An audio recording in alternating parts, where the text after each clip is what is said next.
Hello, friends. Today on Happy on Purpose, I'm joined by someone who truly walks the talk when it comes to holistic wellness. This is Tanya Snow. Hi. Tanya is a certified holistic nutritionist, a yoga teacher, a health coach who helps people feel good in their bodies and calm in their lives. Oh my gosh, I need you. Without falling into the all or nothing trap that so often comes with getting healthy. Her approach is real life friendly, about balance, not perfection. It's less eat your kale or else, and more let's figure out what actually works for you. She's passionate about gut health, blood sugar balance, and helping people find the sweet spot where food, stress, and joy can all coexist. I love that Tanya brings a sense of humor and ground in honesty to wellness because, as she says, if you're stressed, tired, and unhappy, even the healthiest diet won't fix that. So let's get into her journey, her work, her thoughts on how we can all feel a little more on purpose in the way we take care of ourselves. Oh, I can't wait. Yay! I know. Don't you want to meet yourself? Yes! I mean, it's so awesome. We did meet one other time, so this is really cool for me to sort of circle back, and it was years ago. Yeah. So now to sort of see our lives come back together again, I always love when there's that serendipitous sort of, oh, I get to actually meet this person again in a different world. Yes. Yeah. So I've prepared some questions as I always have, and I think I'll just start. Yeah, let's go. Very one. So Tanya, I love how your path blends yoga, nutrition, and health coaching. What pulled you towards this kind of work? So for me, it was yoga first. So I started yoga in my journey at 22 years old. Wow. I was in Banff and I was an avid snowboarder at the time. Okay. And my knees were really, really crunchy. When I would bend down to do anything, they kind of hurt. And someone said, you should go do yoga. And I was in my 20s and the yoga I went to was 90 minutes long in the hottest room you could do. But as we all know, yoga is more than just acrobats or that. There is this deeper message behind it. And so that's where it came for me. It was through the yoga practice that all of a sudden they had these deeper meanings to the practice. They themed them. And as I started to actually take care of my body at that young age, that's where things started to unfold. So yoga was my first. Right. And then how it all intertwined was when my daughter, who's now 13, was really young. She was having a lot of skin issues. So we had to go down all the routes. The allergy testing, the doctors, the naturopathic doctors, the homeopathic doctors. We did it all. We did all the tests. Wow. And I walked out of one of those appointments where I felt like she couldn't eat anything. It was no nuts, no eggs, no wheat, no gluten. Actually, I think she could have gluten. It was the wheat part that was okay. Anyway, there was just a long laundry list of things. And I felt like, what am I even supposed to feed this child? Where? And then that's where the nutrition came in for me. And I know you're not alone in this. Oh, boy. There's so many people that get so many different kinds of ailments, or they're told what they have, but no idea how to treat it. Totally. So the yoga was the thing that made me dig a little bit deeper, but Sloan or my daughter's allergies and skin issues were really how I went down the nutrition path. Wow. Yeah. I just, as a mother, right? There's nothing worse than feeling like you don't know what to do. Like it just tugs at your heartstrings and sends us into this little spiral too, right? Then you get just busy trying to unpack it, figure it out, talk to everybody. But meanwhile, I mean, even not taking care of ourselves because we're trying to take care of these children. Totally. Right? Yeah. So yeah. I can feel that. Yeah. So when you talk about on your website what works for one person might not work for all, when did that truth first hit home for you? Well, it was actually in the training. So after that, I went and started doing an online course. It was 3 years long to become a holistic nutritionist and health coach. Okay. And in the training, he wheels out this like massive library or bookshelf and he starts reading the craziest, like nutritional books. It's like Eat for Your Blood Type. We probably heard that one. The Cabbage Diet. Eat Like Jesus. I can't even remember all of the crazy ones. Then we've got the keto. We've got the carnivore. We've got the like Mediterranean, vegan, totally, vegetarian. totally. There's all of that. And he said, no person wrote one of these books because they didn't believe it worked. Right. They wrote the book because they wanted to help people too.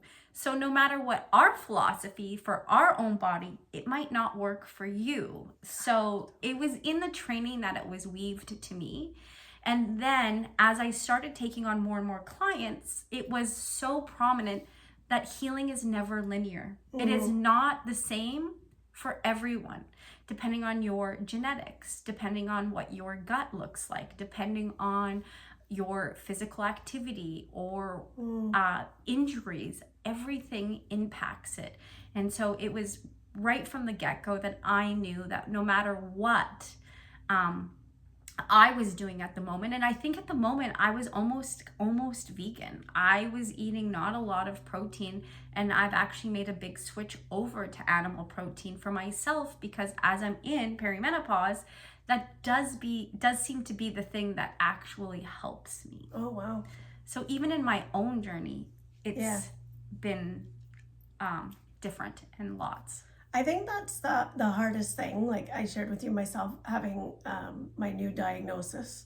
And everybody is so well-meaning that I have been overwhelmed at times by all these amazing people wanting me to try what worked for them. Yes. And meanwhile, I'm still like trying all the things that resonated with me through my doctors and like whatever. I'm a little suspicious of big pharma, like probably rightly so. Yeah, rightly so. Yeah. And so but did because when you're panicky, you try whatever is being offered. Yeah. Tried pharmaceuticals, did not work at all. The side effects were worse than anything I was dealing with. So then, I'm just kind of sniffing the scratch of just trying to figure out what works for my body. Mm-hmm. And, I'm in a place, as we tend to be when we have an illness or something going on, that you just want to know something, anything. Let me start with one thing. Give me one flipping nugget. And so like I haven't done gluten testing, I haven't done all the rest of it. But I'm just now trying to listen to my body. Yes. Right? When I do this, okay, that feels really good. Okay, on pain days I can stretch. Like anti-inflammatory diets. Okay, that resonates. So I love that you said that like not everything is going to work for everyone. Yeah. And so I would imagine you kind of follow that then, yeah? Yeah. So there's some basic science that I follow. So our bodies all need the same components to make hormones. We need cholesterol to do that. There's a lot of things that our bodies all need. So we need to have that general science. What I say to my clients when they come to me is, and this is how I felt, you guys, when I first started this. It's like if we went into an airplane cockpit and like you got to see the front, which is always cool if you do it with your kids or whatever. I always get in there.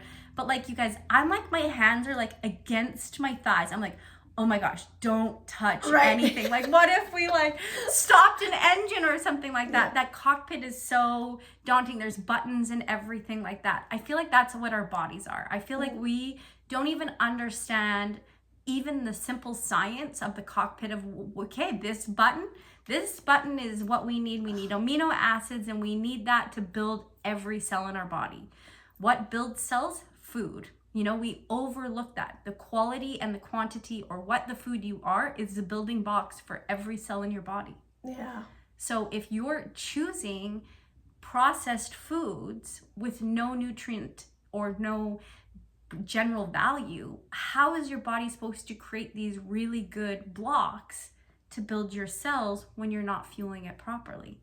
Yeah. So we all have some general science. And so what I hope that my clients get is an understanding of what those buttons do in your cockpit so that you're feeling a little bit more comfortable to become a scientist of what works best in your body. Yeah, I like that.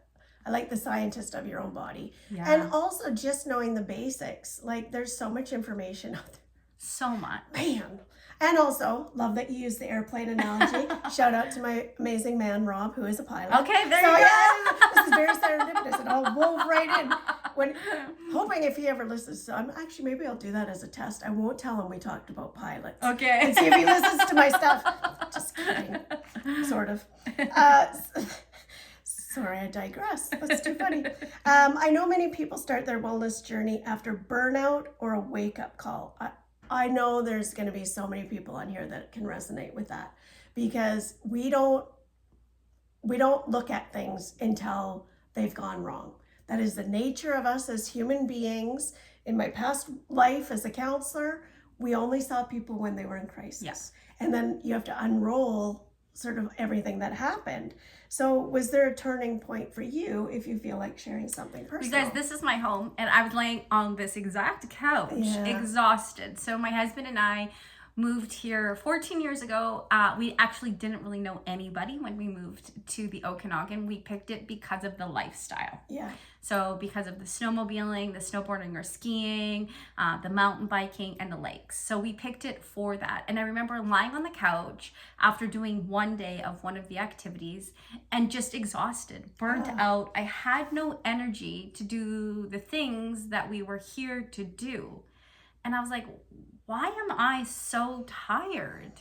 And it was that point that I had to actually walk into my own cockpit and understand what I was doing. So I always use this analogy with all of my groups and stuff. But as a woman and a mom and a nurturer, I would spend time on Pinterest figuring out all of those things for my daughter, all of those foods things, getting her lunch. I even had the cookie cutters that had the weird shapes so that it was like pretty fun lunch, right? And then there was me, and I was last minute Nelly, grabbing whatever I could, drinking a coffee on the way into work, tired, trying to grab something healthy-ish for lunch, but not picking the best thing. Having my 2 or 3 o'clock crash, maybe getting a cookie or something to get me through.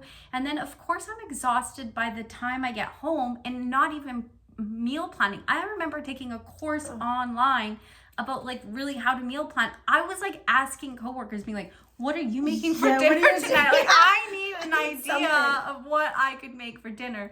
So like not even preparing that. So like there was so many things. I was like exhausted, tired, and I was, eating the yogurt. I loved the lemon or the lime yogurts. They felt like a dessert because they kind of are. Yeah. And so I would have a yogurt, granola, berries, thinking that was like the healthiest thing I could do for myself, not realizing that breakfast in itself can be over 52 grams of sugar. Well, damn. I know. Goes my breakfast. No, right? And I was like thinking I got all of this in the healthy parts of the grocery store, not realizing that I was always creating this big glucose roller coaster every time I did a breakfast like that. So like really getting to understand the science of the food I was eating and getting to deconstruct what actual components were in it. Yes. Yeah. Amen. So it was, Right. So, and most people that come to me are tired, exhausted. They're in the midst of some kind of health crisis, whether it's hormones, which I see more and more people. I've been seeing a lot of people that are just starting Ozempic journeys or coming off of Ozempic and not wanting to gain weight. And lots of women coming into hormone therapy because now it's having its revival. Doctors are getting a little bit more information that maybe we should be having a little bit of estrogen or progesterone tied in so that we can still perform the way we did in our 30s. So that would be so nice. Yeah. I mean, I'm a little older than you, so I'm in the postmenopausal side of things, but and just was like something has to give, so tried I'm on now estrogen. Yeah. After years of like sort of fighting that whole thing, but I had a hysterectomy in 2019, but they saved my ovaries. Okay. So I didn't know what was going on in my body. And still to this day, I don't even know where or when it all started because as they say, menopause is 1 year after having your menstrual cycle, your last menstrual cycle. Well, that ended on a day, but that didn't mean everything else. So I get the hormone balancing thing. Like, I'm new to the journey, late in life starter, but that resonates so deep. And the menopause is such a big conversation right now. Hormone balancing. Yeah. And we heard my generation. So I'm 56. So we were just, all we knew was Suzanne Summers and her Right? hormone replacement, and like, don't do it because it increases cancer. And then the irony, she passed of cancer, if I'm not mistaken. Yeah. So just so suspicious of everything. Suspicious of everything. And that compounds the confusion, but we still want to feel good. Yeah. Right? And the conversations are there, and I can't imagine even what my mom went through without having these conversations. Seriously. Just under the carpet, like, no, that's it's a woman's thing. We don't talk about it. Just suffer in silence. Yeah, and now we're seeing 51% of the population is women. And so why isn't this a bigger conversation than what it is? I actually saw the funniest reel. It was somebody put in, if men if they got their cycles or their periods, what would their advertising and what would the society look like in ChatGPT? And it was pretty hilarious. Oh, man. It was like, it would be so masculine, and like, they would be shouting it from the rooftops. It wouldn't be secretive. It would be like getting extra days off for coming to work during your cycle. Seriously. Yeah, and then there's us that are doing it all and not having the proper answers or even the studies for us. 1993 is when really women started got put into most studies. So most studies before 1993 is just on men, not women.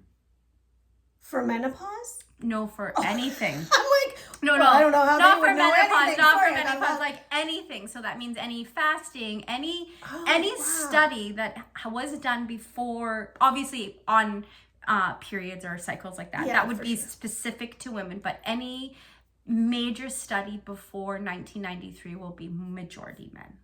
Yeah. I'm so grateful that's changing. Come on, all you powerful women. Step it up and get your voice out there, right? Yes. So I loved this. I can't even remember because I dove into all of your stuff. Yeah. I don't know where it said it, but it said, you've said that no amount of kale will fix a life that's out of balance. And so can you just unpack that a bit? Because I don't even really like kale. I did try it in smoothies and things, but yikes. What I meant by that is I actually have quite a few women that come to me that actually are eating pretty healthy. So it's about that diet, and sometimes we take it to the max. So I see a lot of women that are really following macros or a ketogenic diet or anything like that, but they're only looking at one part of it. So the food is such a big part for sure, but as a health coach, beyond the holistic nutrition part, I say like, hey, what time do you go to bed at? And I can get those night owls that are going to bed at midnight or 1 o'clock. Well, in that case, the cockpit, or getting some science behind that, is if we're staying up past about 10:30, we're missing out some cellular clean out that's happening in the body. So between 10:30 and midnight, we get this deep cellular clean. So if you're constantly staying up past that, you're missing out a deep cellular clean. And it's not just like the janitors would come into your house and be like, oh, you're up? No worry, I'll come back in 30 minutes. You're gonna go to bed in 30, I'll come back. No, the next thing in the circadian rhythm has to happen. So it just skips over that. The other thing that happens for all my night owls, if this is part of you, is if you do it 3 to 4 nights in a row, instead of producing melatonin in that third to fourth night, your body's actually going to produce cortisol because it thinks it needs to help you stay up. So if it's like, hey, we've got some important things to do, like doom scrolling and or watching our favorite Netflix show, I'm going to help you produce cortisol, and that's going to start to create a fluctuation of hormones and an imbalance of hormones. So that means now you're producing cortisol when you should be producing melatonin. And cortisol is going to stay in your body for about 3 to 4 hours, where it can't produce melatonin, so you're going to stay up later and later and later. Is that why? Because yes, I definitely fall into that category. Yeah. Now that I'm not working, there's no routine, right? Okay. So the evenings, I think it's a carryover from when the kids were really little. Yeah. That was my time, Yeah. right? That was just my don't mess with me. So I was willing to give up some sleep just to have that, like me, quiet house, quiet whatever. But now I'm finding I almost feel wired and tired. Yeah. Like I just feel like I'm almost buzzing. And then if I'm not passing out on the couch and then waking up to haul my butt back to bed, I'm awake, but I feel really awake. Yeah, you do. And then the mornings come around and I feel just like poo in the morning. In the mornings. Yeah. So that can explain that. It's the science behind it. Yeah. I even have my bedtime reminder set for 10:30, so I must have known it somewhere. Yeah. That was like the right time, and I just kind of let it go and be like, okay, well, I still have, I won't say love is blind, but maybe love is blind. Right? Yes. Who marries who? We need to know. Does this actually work? No. Yeah. So that is it, and that's the little things that we need to work on, and if we're constantly, staying seated at our computer desks or our desks and we're not moving our bodies were actually meant to constantly move. Yeah. So if we're not moving our bodies, that's going to impact our overall health. So there's things that we can do beyond the food part, beyond the kale part. Also, if we are living in a stressed state, right? So I feel like we're pretty stressed, hence why I love teaching yin yoga. You guys should check it out. Anywhere, whether it's me or anybody in town, there's so many great yoga places, but I'm going to say Noble's really great. Pitch away. That's what we're here for. You go, girl. But we have this stressed out state where we're trying to keep up with all of the things that we have to, whether it's eating healthy, getting enough movement, getting into the sunshine, now ankle weights, weighted vests, eating our protein. That's all stressful in itself. Plus, I don't know, but like the kids' activities is next level. They're 3 to 4 practices, games, tournaments, all of that. And then we're trying to keep our houses up to Pinterest state, or so that we could company ready. My friend Jill used to always say, "Must be company ready." Well, mine is not. If you're company, just come in. Just come Your in. house is beautiful. Just keeping all of that. We have so many stress cycles going and going and going. That also, when we're stressed, impacts the gut. So when we're really stressed, our body hasn't evolved since prehistoric time, which means that our bodies are going to start to take away a lot of blood flow from the organs, from the digestive systems, and bring them into our fingers and toes so that we could fight or run away or sometimes freeze from the stress that we're feeling. And we can't do any of that. We can't really fight a deadline. We can't fight the stress of paying for all of our kids' activities. So what can you do to help that stress? You can actually breathe. So taking a deep breath in and a deep breath out. That can help. Doing a yin yoga class, going for a walk in nature, anything like that can really help.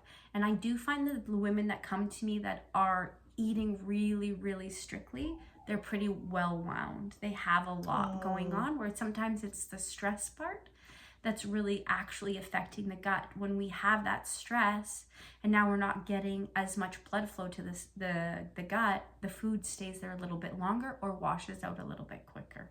Right. So those are things that not just kale is going to help. We're going to look at your whole body and everything going on in your life at this moment. I think for a lot of women, probably men too, I just have had more experience talking with women. But it's that need. I think we do a lot of the things we do to have some sense of control. So we can control, in a lot of it, how we get to these appointments, how we take our kids, how we manage our house, all the rest of it.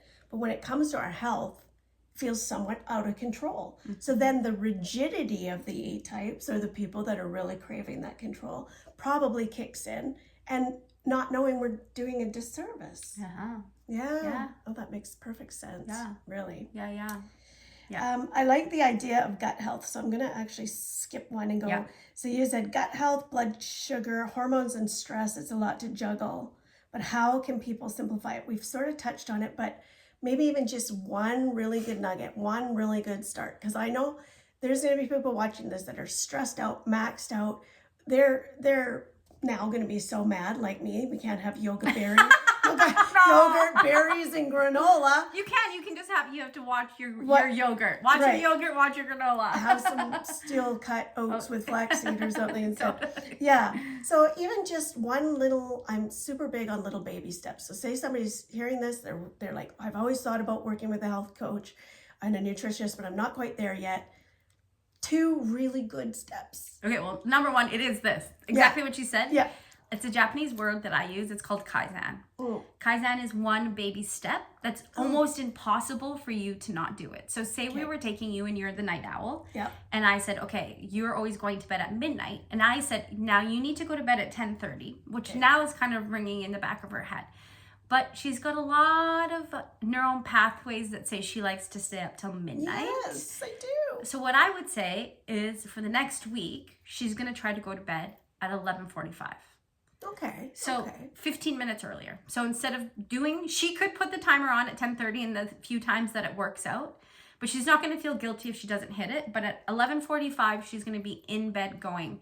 And then she's going to come back in 1 week. That's where a health coach really comes in and say, accountability. Hey, that actually really worked. So you could then do a following week and do another 11:45. And that's 2 weeks. And now you're going to bed earlier. And then the following week, you go 11:30. Right. And so it's so easy that it's hard to say no, because 12 midnight to 10:30, that's a big gap. That's a lot of extra time. And it feels like I'm now taking something away from myself. It's something I enjoy. Now I just have to task one more thing, but 15 minutes, okay. Yeah, so that is it. The Kaizen method. That's why working with a health coach for 6 months, 3 months is going to help. Unfortunately, you got into these habits long term. It wasn't just like this that all of a sudden you're going to be able to do that, right? So if it was somebody that is like 10, I always fight with everybody to have their coffee after their breakfast. So it's one of the big things I do. But it's also a really good tip, because I think we do that. I have my coffee and then I'm not really hungry. Yeah. So then all of a sudden it's noon. And you're like, I feel a low blood sugar. Yeah. So that would be the other thing is I say sip water first thing in the morning. So you're still getting your hot drink, prepare your breakfast. And I'm never taking away your coffee. Have your coffee afterwards. Right. Now that cortisol isn't being spiked. You do need some cortisol in the morning. That's what wakes you up in the morning. But we want it to slowly rise. We don't need it to peak and then fall.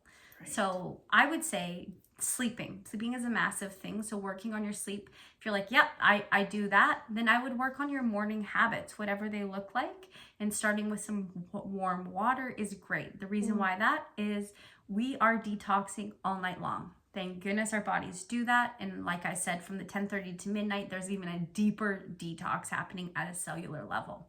Okay. But if you think about it, if you ever spilt your smoothie or anything on your cupboard, what's the first thing you do is you kind of go to get warm water to break up the food particles.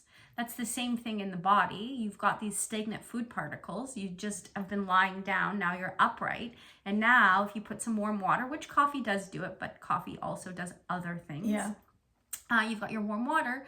Now you're actually hydrating yourself at a cellular level and moving along that detox pathway as well. Right. Mm-hmm. I love that. And I actually saw something else that you did, and I replied to it about the Flippin' International Delight coffee creamers, yes. which is also it's something I've joked. I don't even like coffee. I just like the creamers, right? So I was looking at that and I'm like, okay, this would be also another really easy. I just never know what is going to taste as good and be as pleasing. But then you actually had a breakdown of like coconut milk. Yeah, you could do coconut milk and add if it's some vanilla. Mm-hmm. Or if you are dairy, just taking actual dairy milk and adding some flavor to it would be just as nice. It is actually the biggest pushback I get. It's crazy It how is. addicted we are to that. People, Unbelievable. they want that certain color and certain texture in their coffee. Yes. And even in all my gut resets, in everything, when I take that creamer away from them, it is my number one thing that people do not like me for. I mean, we have to be careful because, you know, you're going to be as big as Oprah when she said something bad about the beef industry. We know how that all went down. But so we're not against International Delight specifically. But I do feel like that is, if I went to bed, had a glass of warm water in the morning, and just subbed out my coffee creamer, I could feel good about doing just some baby steps. Little steps, right? yeah. Little, what's the word? Japanese word? Kaizen. Some Kaizen. Yep. Kaizen our lives. That's it. Yeah.